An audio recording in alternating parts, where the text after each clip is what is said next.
ហាក់បីដូចជាมันមានការបំពុលបរិយាកាសទេបាទចំណែកតែថ្មនេះយើងឃើញថាมันទាន់ឃើញពន្លឺព្រះអាទិត្យលេចឡើងទេដោយសារតែបាំងជួរភ្នំហ៊ុំព័ទ្ធទៅដោយជួរភ្នំខ្ពស់បាទយើងឃើញហើយម៉ោង7ជាងប៉ុន្តែហាក់បីដូចជានៅយប់នៅឡើយទេបាទហើយត្រជាក់នេះវាបង្កទៅជាអាប់អាប់នេះគឺมันប៉ះពាល់ដល់សុខភាពទេបាទដោយសារវាបរិយាកាសអាកាសធាតុត្រជាក់បាទអញ្ចឹងអ្វីដែលខ្ញុំចង់បង្ហាញនេះគឺ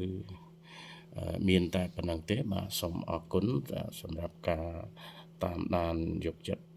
តាមដានស្ដាប់ក៏ដូចជាទស្សនានៅវីដេអូឃ្លីបនេះបាទសូមអរគុណបាទ